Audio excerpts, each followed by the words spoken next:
Olá você, telespectadora, olá você, telespectador.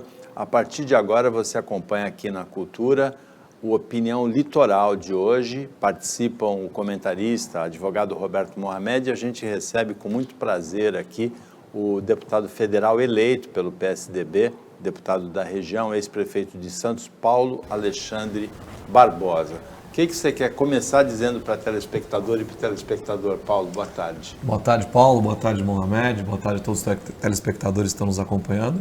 Primeira palavra é de agradecimento. Meu muito obrigado aos eleitores aqui da Baixada Santista e de todo o estado de São Paulo que me deram a oportunidade de representar essa região importante, a Baixada Santista, o Vale do Ribeira, né, e todo o estado de São Paulo, lá no Congresso. Né? Foi uma votação importante, uma eleição desafiadora, onde nós tivemos aí dois polos, né, de antagônicos, aí uma polarização, uma radicalização, e a gente optou, Paulo, por fazer uma eleição de forma independente, né, defendendo uma política baseada em resultados, em entregas para a população, independente do debate ideológico. Né? Então, eu tive esses votos aí, que foi uma votação muito expressiva, eu tive a honra de ser deputado mais votado do Brasil, do meu partido, e sem pegar carona em nenhum dos candidatos a presidente, eu não precisei sentar na garupa de ninguém para ter essa votação. Então isso me permite ter feito uma eleição independente, vai me permitir fazer também um mandato independente em prol da nossa região, e esse é o meu compromisso.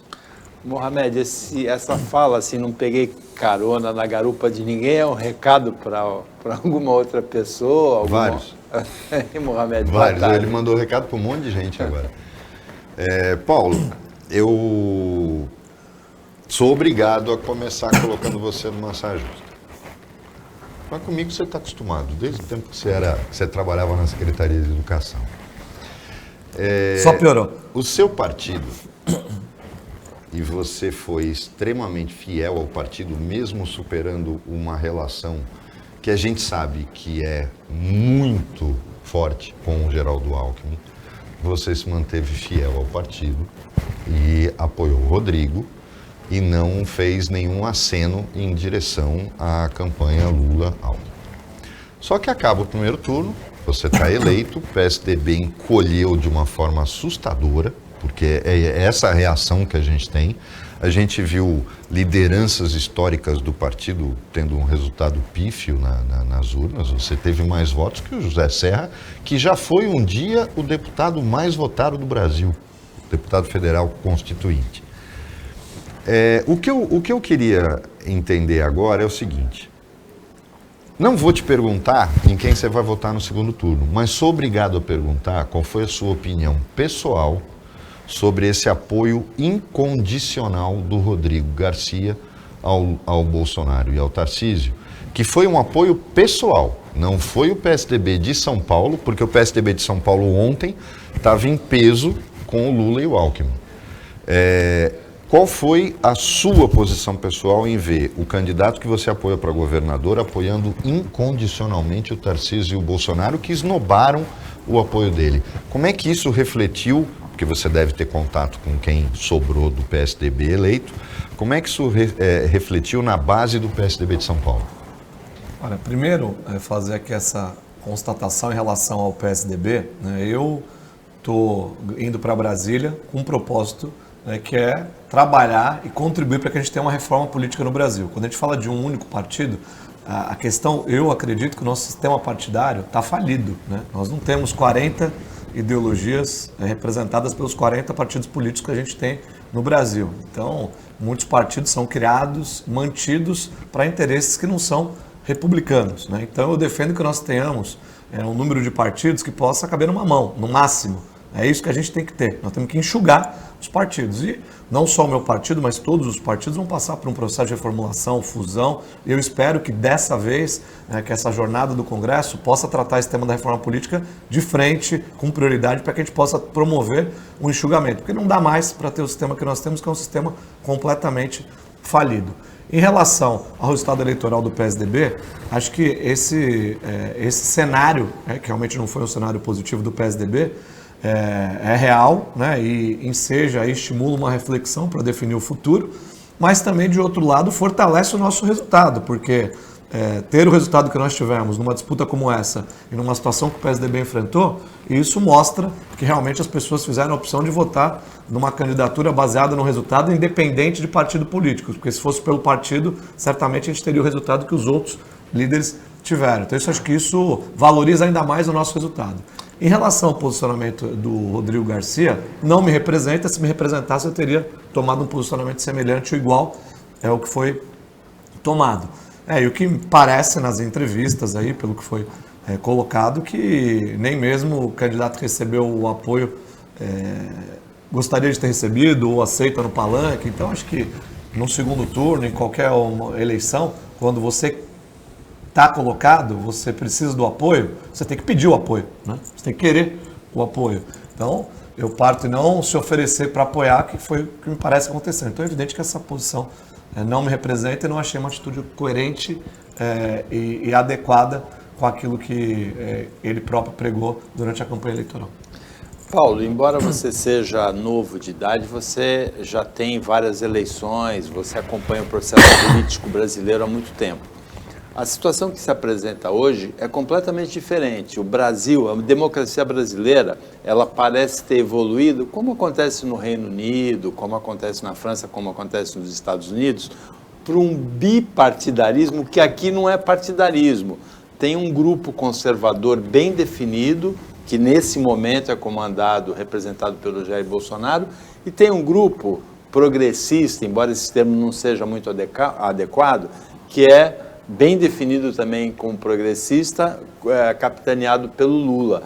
Você e o PSDB não estão num grupo e não estão no outro. Aconteceu isso com os candidatos que apoiaram a Soraya Tronic, que apoiaram a Simone Tebet, por exemplo, e que vieram aqui e se elegeram também, como o Mourão, como a Solange Freitas. Você deve ter sido cobrado para se posicionar de um lado ou de outro durante a campanha, e agora vai ter que ter um posicionamento. Vai para um grupo, vai para o outro, ou constrói uma terceira via que não brotou nessa eleição? Olha, a minha posição é muito clara, né? Primeiro, a eleição, você no primeiro turno você tem os seus candidatos, você escolhe os seus candidatos, aí é por escolha, né? Dentre as opções existentes. Eu tinha uma candidata no primeiro turno que era a Simone Tebet, que eu acho que é uma candidata preparada, qualificada, demonstrou isso em todos os debates que participou. Quem não a conhecia passou a conhecer. Corajosa. É um grande quadro, é uma mulher que fez um enfrentamento e mostrou conteúdo, mostrou condições. Aliás, acho que elevou o nível do debate, porque eu não acompanhei todos os debates, mas o último debate que eu acompanhei, que foi o da Globo, eu senti vergonha de ser brasileiro ao assistir aquele debate. Tanto, o baixo nível, quer dizer, ninguém falou de problemas da saúde, parece que não tem problema de saúde no Brasil, não tem problema de educação, não tem problema de infraestrutura, é uma pauta agressiva, sem discussão, que eu achei lamentável, né? Espero que a gente tenha debates de melhor nível agora com os dois candidatos. Então, eu tinha uma candidata, e dentro da democracia o que vale é o voto. Minha candidata perdeu. O conceito que eu acredito é nessa polarização, Paulinho. Eu acho que ela é um atraso para o Brasil. Eu sempre disse isso e continuo a repetir, né? Quer dizer, essa discussão, essa pauta ideológica discutida exacerbadamente, ela tem uma única finalidade, é desviar o foco dos problemas que são importantes para o Brasil. Quer dizer, não se discute aquilo que é importante, só nessa pauta de azul, vermelho, esquerda, direita, e as coisas que são importantes para o país não são pauta do Congresso, né, não são pauta diária da imprensa, porque existem líderes que acabam fomentando essas discussões ideológicas que, no meu ponto de vista, não acrescentam. Então, eu tinha uma candidata, ela perdeu. É evidente que os candidatos que estão colocados não representam aquilo que eu desejo. Se representasse, eu teria votado, teria apoiado eles no primeiro turno, teria incentivado. Agora, existe até para manter a coerência, eu tenho um mandato, né? E o que eu disse durante toda a campanha? Que eu não estava em nenhum dos lados e que teria uma atuação independente na campanha para manter uma atuação independente no Congresso Nacional. E é isso que eu pretendo fazer. Então, durante esse segundo turno, minha posição é de independência total para que o eleitor possa fazer a sua escolha e para que a gente possa trabalhar pela Baixada Santista. Então, logo seja eleito presidente, eu não quero saber quem vai ganhar. Eu quero saber o que esse presidente vai fazer pela Baixada Santista, pelo Vale do Ribeira, pela região que eu represento. O que for bom para o país, eu vou votar favoravelmente no Congresso, independentemente de quem seja o presidente. O que for ruim, eu vou votar contrariamente, mantendo-me independente. Eu não vou para Brasília para ser soldado de ninguém, eu não tenho comandante, eu não tenho líder, não vou votar, não vou ter votação de cabresto, vou votar aquilo que for importante. É bom o país? Não quero saber se o partido é A, B, C ou D. É ruim para o país? Não vou votar, independente do partido político. Agora, o Paulo, vindo agora saindo do macro e vindo para o micro, a Solange Freitas, quando esteve aqui, puxou uma questão em cima de um fato que você acompanhou, mesmo que de longe acompanhou, porque você elegeu o seu sucessor. Houve uma reunião do Condesb que teve um entrevero em que o Rogério não permitiu que a Rosana se manifestasse. Mas isso é um fato menor, ele só ocasionou a conversa que a gente teve com a Solange aqui. Do empenho dela de que os deputados federais da região e os deputados estaduais deveriam ter assento no Condesb. Parece que há uma proposta de mudança legislativa na formação do Condesb na Assembleia Legislativa. Mas cabe também legislação até federal em relação a isso, de como funcionam os conselhos de regiões administrativas dentro dos estados. A questão é a seguinte, quando tiver na reunião do Condesb, a gente sabe, você viveu 8 anos essa realidade, é um festival de vaidade em que cada um quer ver onde vai cortar a fita. Só que se não se pensar de forma metropolitana, a nossa região afunda. Você, por uma rua, chega em São Vicente. Por uma balsa, você já está no Guarujá. Atravessa uma ponte, você já está na Praia Grande. Não tem como administrar isso, cada um olhando só para o seu próprio umbigo. Você apoia isso e acha que os deputados que a gente elegeu conseguem, em determinados assuntos, superar as diferenças ideológicas ou posicionamentos políticos ou pensamento na próxima eleição, porque dizem que quando uma eleição acaba já começa a outra. Você acha isso possível? Você apoiaria uma proposta dessa de que os deputados estaduais e federais da região participassem do Condesb com direito a voto, com direito à palavra, porque são eles que são procurados quando se vai buscar dinheiro? Olha, Mohamed, primeiro, dizer o seguinte, eu fui presidente do Condesb, né? E talvez no momento mais crítico da história, que foi durante a pandemia. E eu fui responsável por instituir essas reuniões virtuais, que deram muito certo, né? Não sei se você se lembra, mas Condesb, até bem pouco tempo, os prefeitos, as autoridades se deslocavam de uma cidade para outra para fazer reuniões presenciais. Isso aumenta custo, né? Diminui a eficácia. E o que eu defendo? Eu defendo que a gente possa ter, o Condesb só vai conquistar cada vez mais credibilidade quando tiver resolutividade, eficiência. Ficar fazendo reunião do Condesb para cada um dar uma palestra de meia hora, falar daquilo que fez, você não vai do nada a lugar nenhum. Acho que é importante dar voz para os nossos representantes. Condesb é composto, é importante dizer, por também conselheiros do Estado, não são apenas os prefeitos, são mais de 30 membros. Imagina só, se cada um tiver 10, 15 minutos para falar, precisa organizar, precisa ter resolutivo, tem que ter um tempo para falar e para falar quando tiver coisa concreta, não é falar para fazer discurso. Acho que as pessoas querem, a população quer resultado. Quando eu fui presidente do Condesb, eu organizei de tal forma, os prefeitos têm vão ter um tempo determinado para falar, e ponto, né? Não é casa da mãe Joana. Senão você não consegue organizar e não consegue ter eficiência. Aí dizem que o Condesb é casa de chá, que o Condesb não resolve nada por isso. E cada um vai lá, pede a palavra, quer falar 10 minutos, 15 minutos, 20 e não resolve. Acho que os deputados têm sim que ter voz, têm sim que ter vez dentro do Condesb, mas de forma organizada e de forma resolutiva. O Condesb tem que decidir, não é só para discutir coisas que não são concretas, problemas que não são importantes para a região. Acho que definir esta pauta e ter resolutividade é muito importante para que a gente possa ter eficiência no Condesb. É isso que eu vou defender sendo deputado federal. Ou seja, ele quando não quer responder alguma coisa, ele é craque nisso. Você não vai brigar pela participação efetiva dos deputados. O que você quer é fortalecer o Condesb, não necessariamente dessa maneira. Não, acho que não, essa é uma questão tão simples, tão de menor importância, de os deputados, obviamente, que tem que ter a participação, tem que falar, tem que atuar pela região em parceria com os prefeitos. Acho que não tem deputado, não disputa com o prefeito. Deputado não briga com o prefeito. Deputado soma com os prefeitos. Você perguntou se nós vamos trabalhar junto.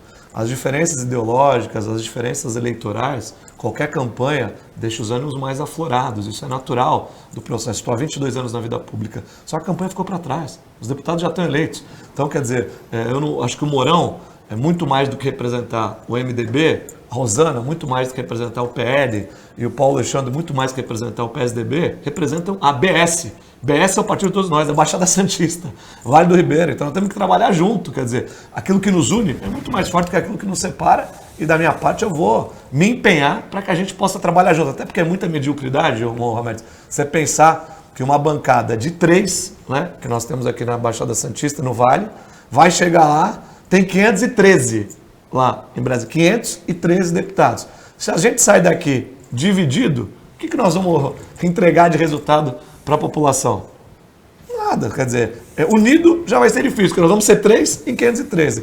Dividido vai ser, eu diria, missão impossível. Então nós temos que trabalhar de forma conjunta, cada um de acordo com a sua filosofia de trabalho. Agora, Paulo, eu vou aproveitar os últimos segundos do bloco, eu vou fazer uma pergunta para colocar em uma dificuldade. Me contaram que você morre de medo de decolar de Congonhas.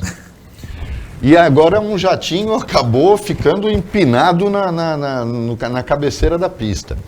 Você vai perder o medo de voar de Congonhas ou vai voar só de Guarulhos? O Paulo Alexandre pensa no intervalo e responde depois.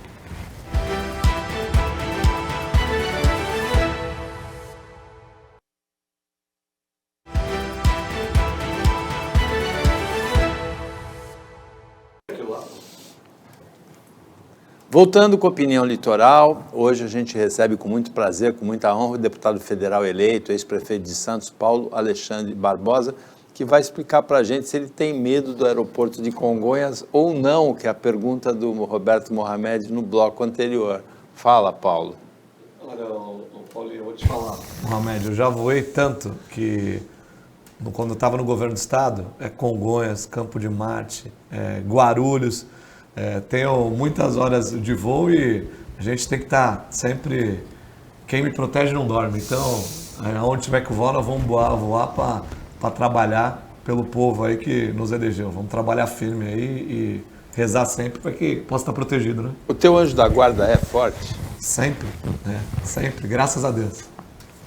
Agora, Paulo, mesmo que porque eu sempre critiquei esse discurso da Rosana, da história de ficar falando meu partido é a região, não porque ele não exista, esse aspecto regional existe, mas você não vota num deputado federal só para trazer verba para Santa Casa, verba para não sei onde, porque isso é um exercício medíocre de mandato. O deputado tem que ser propositivo, além dos votos. Quer dizer, não é só votar em projetos, é propositivo porque tem questões que são características da nossa região. Uma delas, e na minha opinião, a mais importante, porque foi no seu mandato como prefeito que você conseguiu dar fim àquela novela da tributação dos terminais portuários, que é o Porto. Passando agora por um movimento de privatização que ninguém consegue entender até agora. Porque os caras querem privatizar a autoridade portuária, que é papel do Estado, indelegável, inclusive. Isso faz parte da tua agenda? Qual é a tua agenda principal a partir de janeiro? Olha, a partir de agora, né, Mohamed? Eu, inclusive, nos próximos dias estou indo já para Brasília, após, sabe, é só em fevereiro, mas eu já começo a trabalhar essa semana. Semana eu já estou em Brasília, com algumas pautas importantes para a nossa região. A questão da desestatização é uma prioridade absoluta, é um processo. Eu não sou contra a participação do setor privado na gestão pública. Acho que acrescenta muitas vezes capacidade de investimento que o setor público não tem, o privado tem, faz mais rápido, de forma mais eficiente, tem premissas importantes de meritocracia, de entregas de resultados que são fundamentais. Eu fui, quando prefeito, trouxe o setor privado para investir na cidade. A nova Ponta da Praia é um bom exemplo. Vários equipamentos públicos foram construídos com recursos privados. Só que esse processo do Porto, da forma como ele foi construído, na minha visão, foi uma forma equivocada. Um processo feito de forma assodada, em busca de um resultado eleitoral. Então, como é que você faz a desestatização do maior porto da América Latina sem ouvir quem faz o porto? Né? Quem faz o porto? Os trabalhadores, unanimemente, são contrários ao processo. Todos os sindicatos são contra. Os empresários, especialmente aqueles que operam no cais público, têm muita preocupação em relação a esse processo. Os municípios, o porto não está na União nem no Estado, está no território urbano das cidades. Os municípios foram excluídos desse processo. O prefeito de Santos teve que mandar cartinha para Brasília para esclarecer dúvida, não foi chamado a discutir o processo da desestatização do Porto de Santos. Guarujá e Cubatão da mesma forma.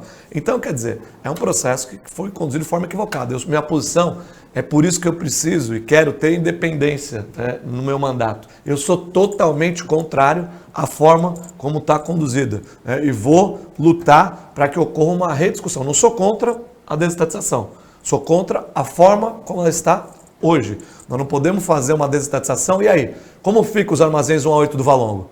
Qual a garantia que nós vamos ter de revitalização dos armazéns para gerar emprego e renda? Vai ter o terminal de passageiros lá?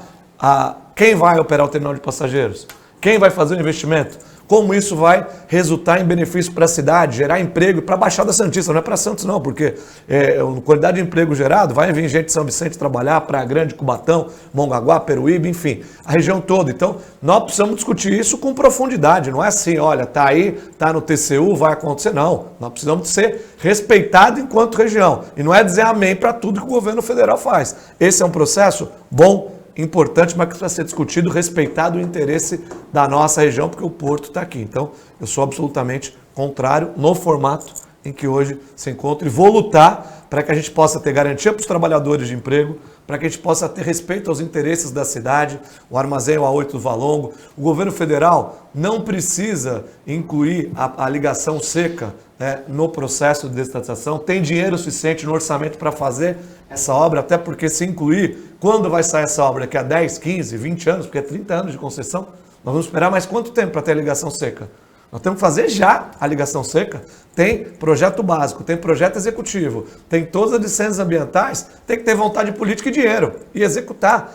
Se vai fazer o Estado, se vai fazer a União, de novo, eu não quero saber se é partido A, B, C ou D, eu quero saber de fazer a entrega dessa obra, que é importante. Agora, Paulo, se o Bolsonaro se elege, é uma diretriz para essa desestatização da autoridade portuária. Se o Lula se elege, é outra, completamente diferente.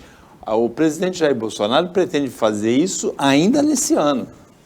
Olha, Paulinho, eu vou buscar o diálogo com quem que seja o presidente. Eu fui prefeito de Santos 8 anos, eu lidei com a Dilma, lidei com o Temer e lidei com o Bolsonaro. Não tive problema com nenhum deles. Busquei os interesses da cidade em primeiro lugar. Eu vou lutar pelos interesses da Baixada Santista, qualquer que seja o presidente. E acredito num diálogo maduro. Eu não estou discutindo aqui ideologia política, estou falando de fato concreto. Não dá para você fazer uma desestatização dessa alijando o trabalhador portuário. Quem construiu o porto? Quem trabalha no porto? É um trabalhador portuário. E ele pode ser ignorado dessa discussão? Não pode.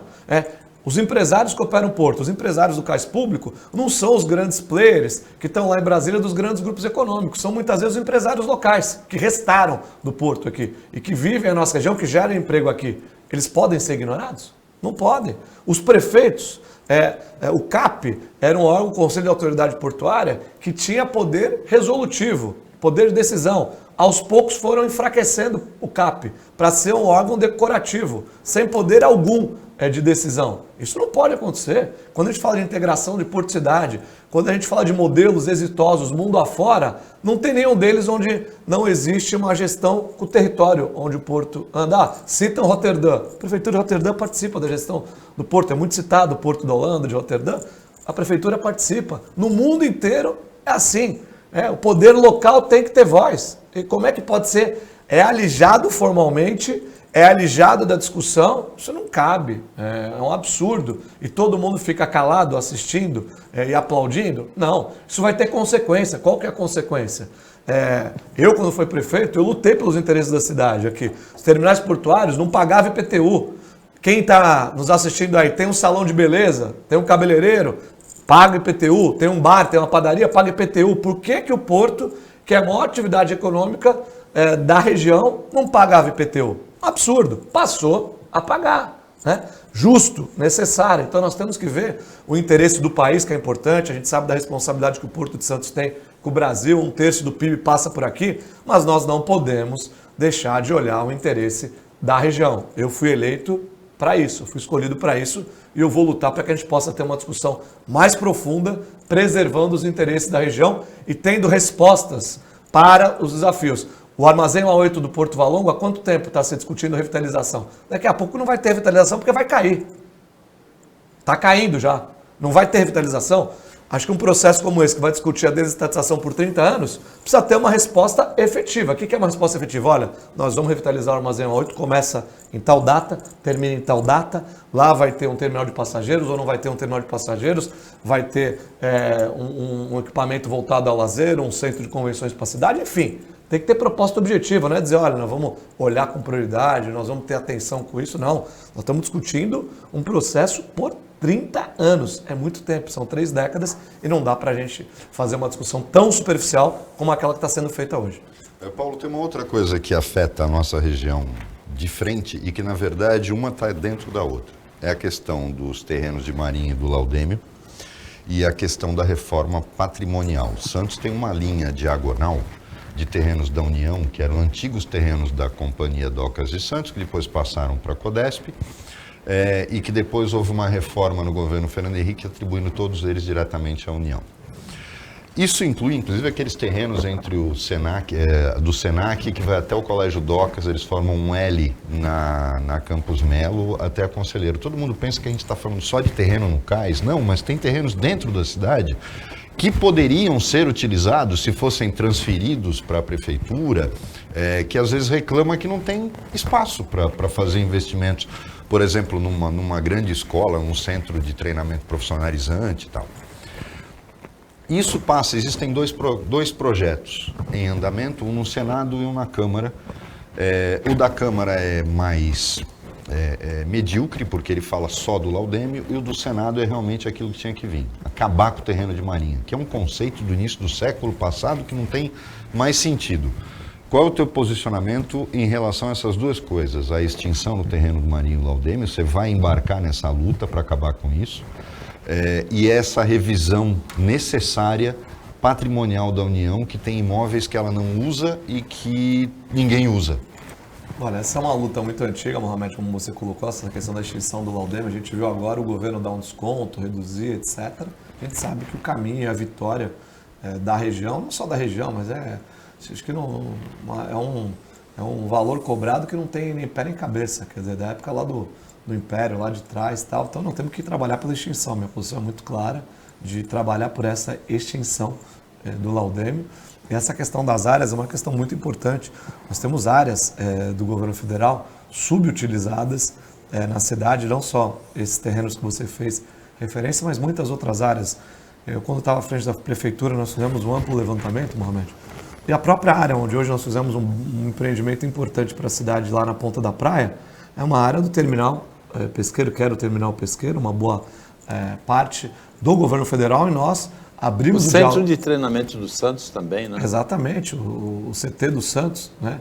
Que é preciso avançar nessa questão aí, resolver essa questão, porque é importante também para a cidade, a importância que o Santos tem para a cidade. Eu vou lutar para que isso possa acontecer, para que o Santos possa adquirir, em definitivo, fazer a aquisição daquela área. Mas na Ponta da Praia tinha uma área lá abandonada, né? Uma região nobre da cidade, e a gente fez uma revitalização completa ali, com o novo mercado de peixe, com o centro de convenções, e existem muitas outras áreas ociosas na cidade.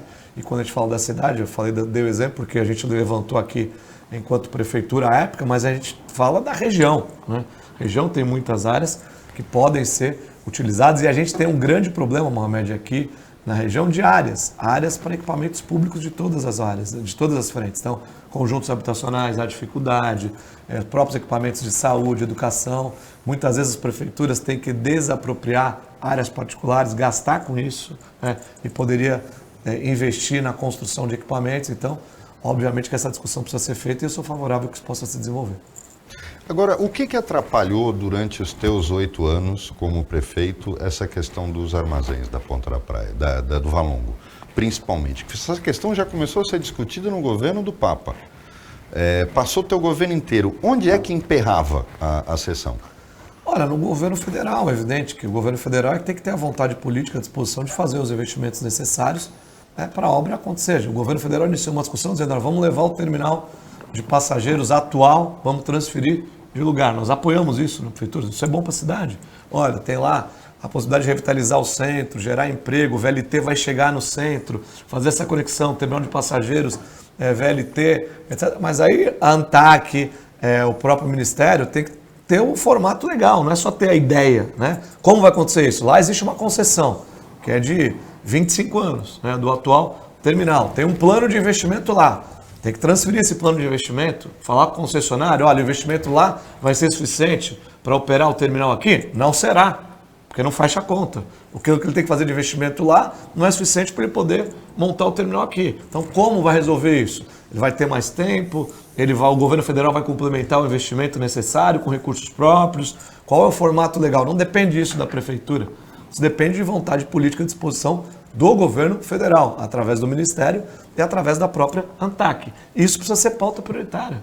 Isso precisa acontecer. A cidade vai experimentar um outro desenvolvimento econômico com esse equipamento sendo viabilizado, seja para o terminal de passageiros, seja para qualquer outro equipamento de finalidade turística.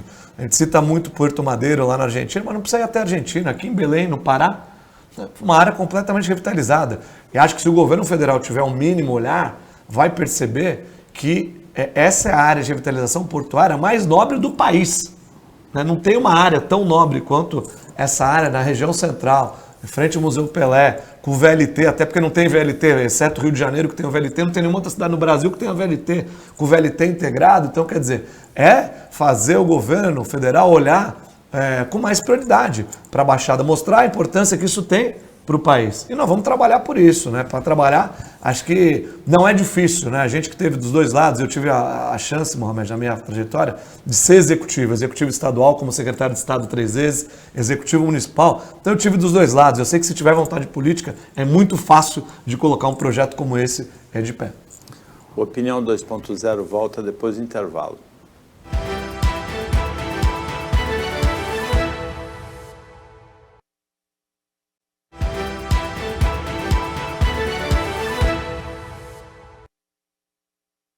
Bloco do Opinião Litoral de hoje, a gente recebe o deputado federal eleito Paulo Alexandre Barbosa, o Roberto Mohamed, comentarista do programa, advogado, também participa. Paulo, no bloco anterior você falou da vontade do governo federal e tem um episódio que você foi protagonista e que isso se mostra muito claramente, que é a entrada da cidade.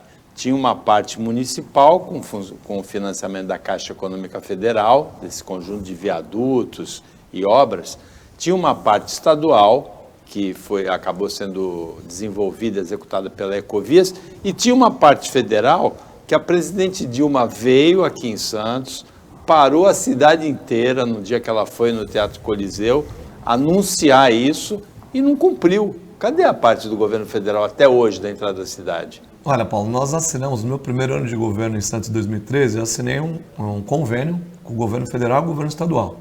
O governador Geraldo Alckmin, presidente Dilma, e eu como prefeito. O que rezava esse convênio, basicamente, para ser sucinto? Obras da entrada da cidade dentro do território urbano, faz a prefeitura. Obras da entrada da cidade na rodovia, faz o governo do estado. Obras da entrada da cidade no porto, faz o governo federal. De lá para cá aconteceu. Eu, como prefeito, fiz a lição de casa, busquei financiamento, projeto básico, executivo, licença, entregamos a nossa parte. O governo do estado, o governador Geraldo Alckmin, entregou todas as etapas. Investimento de 1,1 bilhão de reais, uma obra velha da história da cidade. Foi entregue. O governo federal fez o quê? Nada. Não tem nada. Esse 1,1 bilhão de investimento lá na entrada da cidade tem zero do governo federal. Mas tinha uma obra que era do governo federal, uma parte, mas né? Não fez. No projeto, inclusive. Mas não fez. Ficou discutindo licitação de projeto básico pela Codesp, licitação do projeto executivo e obra, nada. Nós fomos além ainda. Eu me lembro que num momento tinha um viaduto, que é do Alemoa, que faz a conexão com o porto, e portanto estava na conta do governo federal fazer. Quando eu vi que não ia sair, eu pedi para o então governador, falei, governador Geraldo, dá para incluir esse viaduto na conta do Estado, o Estado fazer? E ele aceitou e fez, e entregou. Então foi feita uma alça da Alemoa, mais uma saída. Por quê? Porque quando nós tivemos o incêndio, só tinha uma saída, só tinha um viaduto ali. Então nós fizemos esse outro viaduto, que seria de responsabilidade do governo federal, foi feito pelo Estado. E essa é uma tônica, é importante a gente falar do governo federal, na região, né?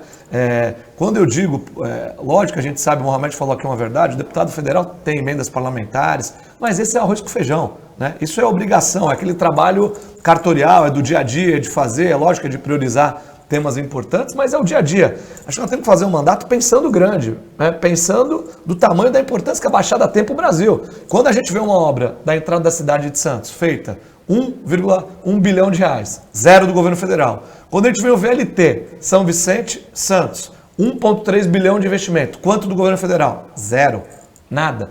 Quando a gente vê o maior equipamento de saúde da Baixada Santista, o Hospital dos Estivadores, foi feita a obra do Hospital dos Estivadores, quanto foi colocado do lado do governo federal?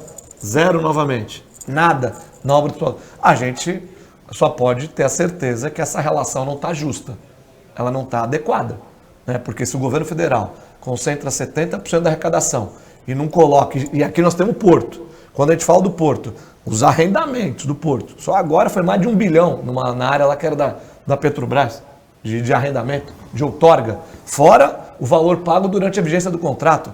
O porto gera muita riqueza, então se pegar 20%, quando a gente fala de projetos importantes, eu vou lutar lá em Brasília para que a gente tenha um instrumento legal que parte daquilo que é arrecadado no porto automaticamente seja transferido aos municípios portuários. Vai ser uma iniciativa imediata. Você perguntou de prioridade absoluta. Isso pode ser feito até por regramento administrativo. O decreto presidencial pode estabelecer isso, não precisa nem de projeto de lei. Mas eu vou trabalhar para que a gente possa ter uma legislação que garanta, seja presidente de A, B, C ou D, prefeito A, B, C ou D. O que o Porto gera aqui? Outorga. 1 bilhão de outorga para fazer o arrendamento, 20% os municípios portuários têm que receber. Automaticamente tem que ser transferido para contas. É o justo. Os municípios ficam com o ônus e não tem o bônus.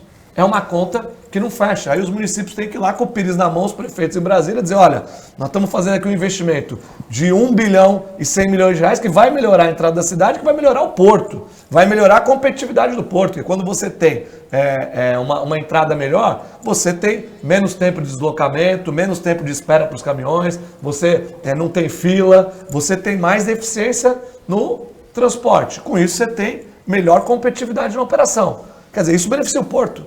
E chega o governo federal e fala, não vamos colocar nada. Nós não vamos aportar nada. Arrecadando nos últimos 10 anos mais de 15 bilhões. Então, quando a gente fala, olha, a obra da ligação seca é um valor muito expressivo, é muito alto. Eu falei, para um pouquinho.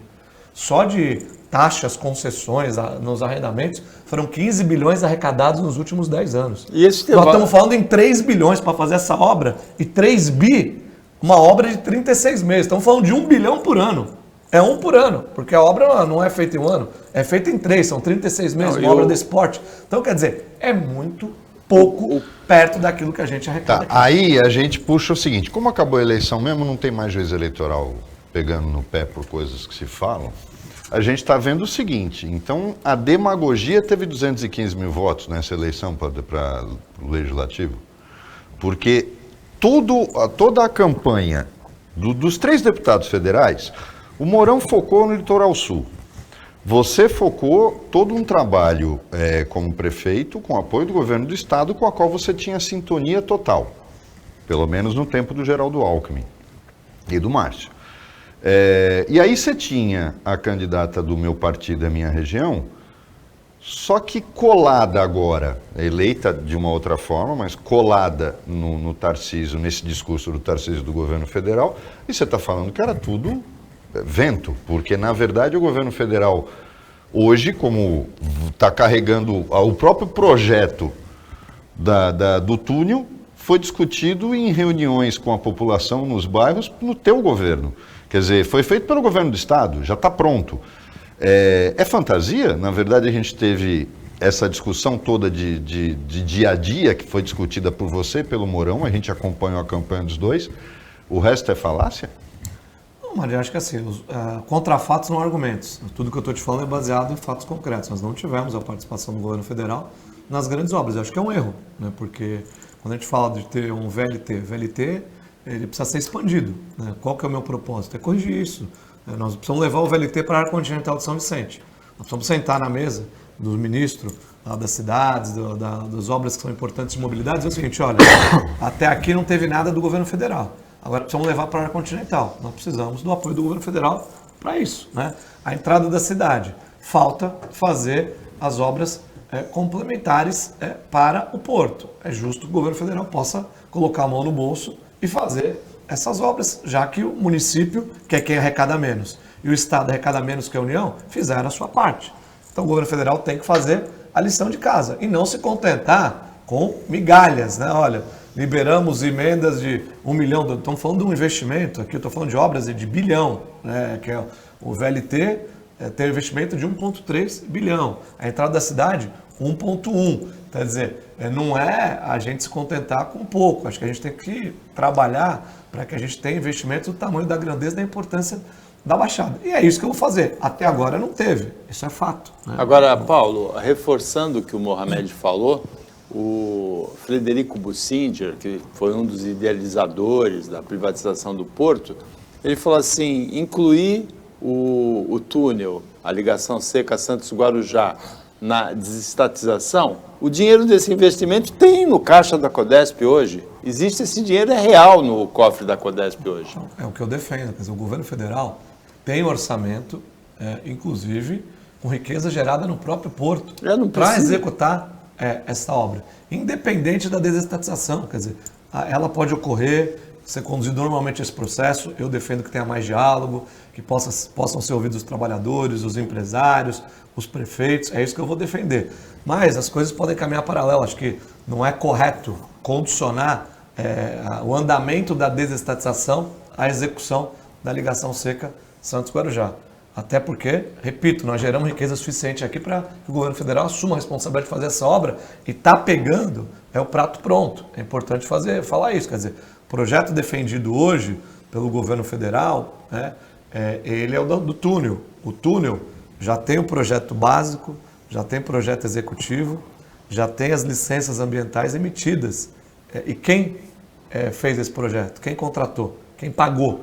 Custou 30 milhões de reais para fazer um projeto como esse e ter todas as licenças. Foi o governo do Estado, foi a Dersa que fez isso. Então, ótimo, é importante essa cooperação. O Estado fez o projeto, o governo federal faz a obra. Ótimo, que essa sintonia possa ocorrer, porque as coisas andam dessa forma, não é ficar brigando. Aliás, essa questão da ligação seca, eu tenho uma opinião muito, que é diferente de alguns, é uma discussão de 100 anos. Né? Prestes Maia falava, quando fez o Plano Regional de Santos, que seriam necessárias 3 ligações secas entre Santos e Guarujá, por conta do desenvolvimento econômico da região, por conta do turismo e por conta do porto. Ele defendia 3. Aí hoje, depois de 100 anos, quantas foram feitas? Nenhuma. Aí se faz um debate, olha, se é ponte ou túnel, se é uma ou outra. É um absurdo, na minha opinião, quer dizer, é uma e outra. É claro que uma ligação seca atende à questão da mobilidade, do VLT, vai eliminar a balsa, vai estimular as pessoas que utilizam o sistema de balsa hoje para trabalhar. E a ponte vai ajudar a fomentar o desenvolvimento da principal área de expansão portuária do Brasil, que é a área continental de Santos. Quer dizer, nós temos lá 230 quilômetros para instalar terminal, para indústrias, para gerar emprego para a Baixada Santista. E óbvio que a ponte vai ajudar a desenvolver essa região portuária, que já tem vários terminais líquidos lá e pode se expandir. Então nós temos que defender, eu no meu caso, se o governo estadual disser, olha, eu quero fazer a ponte, tem meu total apoio. Quero saber quem vai ser o governador, de qual partido ele vai ser. Governo federal, quero fazer o túnel, tem meu apoio. Nós temos que apoiar, são obras, não são excludentes. Aí se vira, isso para mim é discurso de quem não quer fazer nenhuma das obras. E vamos ficar discutindo, mais 10 anos, se é o túnel ou se é a ponte. O que é mais importante? Discute. Vamos discutir, fazer fórum, fazer seminário, fazer encontro, fazer reunião, pauta do Condesb, para que é isso? É quem que não quer sair, quem que não quer que a obra saia. Nós temos que apoiar. Se tem projeto básico, executivo, tem licenças ambientais, tem fundo, tem dinheiro, vamos apoiar. Vamos parar de ficar com esse discurso ideológico, politizar uma questão que, obviamente, vai ajudar a Baixada a se desenvolver. Essa vai ser a bandeira principal. Eu vou trabalhar desde o primeiro minuto do meu mandato para que essa obra possa sair, ligação seca Santos-Guarujá. Então, na verdade, do ponto de vista de marketing, a campanha municipal já começou. Por quê? Porque, do outro lado, a gente questionou isso 2 vezes aqui com a Rosana Vale, dessa questão do modelo de privatização do porto e atrelando a ligação seca. E você tocou numa ferida que os dois, já existem 2 projetos. porque não é só a ligação pela ponta da praia. Existe há muito tempo que a primeira pessoa a levantar essa questão foi Oswaldo Justo. Verdade. Que uma ligação seca que caísse direto na área continental de Santos, pulando o Guarujá. E se você tiver verba para os dois, o Estado faz uma, a União faz outra, isso não é o problema. A questão o seu sentimento em relação a isso é que, infelizmente, a sucessão municipal, que só deveria começar no final do ano que vem, já começou? Olha, Mohamed, eu posso dizer assim, do que eu penso, né? Eu tive a honra de ser 2 vezes deputado estadual, fui 2 vezes prefeito da minha cidade, eleito e reeleito no primeiro turno com a maior votação da história. Tivemos a possibilidade de apoiar um candidato que se tornou vencedor agora, né, na minha sucessão, quando eu saí da prefeitura. Eu fui candidato a deputado federal, fui o mais votado na cidade de Santos, né? O santista reconheceu esse trabalho. Eu estou preocupado e focado em ser um bom deputado federal para a Baixada Santista e para o Vale do Ribeira. Eu não vou deixar essa questão municipal, eleição municipal, contaminar. Acho que é uma falta de respeito com o eleitor, né? Nós temos que trabalhar para entregar resultados. Esse negócio de terminar uma eleição, ficar já focado e preparado e fazer um mandato só pensando em disputar, você perde o foco, e acaba não sendo respeitoso com o eleitor. Então eu vou trabalhar para ser um bom deputado federal, para fazer entregas importantes aqui para a população que me deu a oportunidade de representação. E como é que você pretende começar a trabalhar já nessa semana? Olha, nós temos um trabalho muito importante, Paulo, em Brasília. Por enquanto fica em hotel ainda, existem né? recursos, sim, mas eu já estou indo para Brasília essa semana. Nós temos uma fonte de recursos que ninguém fala, que são os recursos internacionais. Os bancos internacionais têm sede em Brasília. BID, CAF. E eu, como prefeito, apresentei uma proposta de financiamento de 700 milhões de reais para mudar a história da cidade de Santos, especialmente da Zona Noroeste, para construir as estações elevatórias que faltam, 10 estações elevatórias, obras de macro e microdrenagem nos morros, são 127 milhões de dólares. Nós conseguimos avançar com esse projeto. Infelizmente, pela falta de prioridade em Brasília, a gente não conseguiu fazer essa liberação e vai ser minha pauta prioritária. Eu estou indo para Brasília essa semana para destravar esse projeto e eu quero entregar isso para a Prefeitura de Santos, vai liberar... É uma continuidade do Santos Novos Tempos? Não tem nada a ver com o Santos Novos Tempos, é um outro projeto, é um outro banco financiamento, é uma outra lógica que nós montamos, mas é um recurso necessário, né? São 127 milhões de dólares e vai acabar definitivamente com o problema de enchente e alagamento na Zona Oeste, que vai permitir a construção de 10 estações elevatórias. Acho que é o que tem de mais importante em termos de macrodrenagem para a Zona Noroeste, para a cidade de Santos, e eu vou me empenhar muito, né? Prioridade absoluta. Eu estou indo lá a Brasília para ter reunião com o diretor do banco, para avançar nessas tratativas, para que a gente possa promover essa liberação e fazer essas obras que vão mudar a história da Zona Noroeste. Antes de começar o mandato, Mohamed? Tá certo ele, até porque também é o seguinte, se ele marcar bobeira e só chegar lá em janeiro, ele fica lá no anexo, em vez de ter um gabinete na área chique. Então, porque ele já vai chegar sendo um dos novos. A renovação não foi tão grande quanto 2018. A velharada lá, os velhacos vão querer pegar tudo ali no núcleo, ele vai ficar na periferia. Então ele já tem que ir agora para tentar ver se ele consegue pegar o gabinete de alguém que está saindo. Mas eu estou, Mohamed, treinando bastante na praia, porque o congresso lá, as distâncias são grandes, né? Então estou andando bastante, correndo, que daí isso não vai ser problema. Se o gabinete ficar longe, perto, eu vou estar preparado fisicamente para poder fazer os percursos lá em Brasília. Bom, chegamos ao final do Opinião, agora a gente espera receber o Paulo Alexandre outras vezes aqui, que ele venha com boas notícias, não é? Porque ele não teve tempo durante a campanha de vir aqui. Os outros concorrentes dele vieram. Agora a gente espera que eleito ele tenha tempo de vir aqui, pelo menos na segunda ou na sexta. Estarei aqui, Mohamed, para você não ficar com saudade. Paulo Alexandre, obrigado pela participação e muito boa sorte na continuidade da carreira e no exercício do mandato. A gente agradece também a participação do Mohamed, o trabalho da equipe técnica de jornalismo do Sistema Costa Norte e agradece a você que acompanha a gente mais essa edição. Até amanhã, nesse mesmo horário de 1h20, um pouco depois da meia-noite na reapresentação, e um ótimo dia, uma ótima tarde para você que você merece.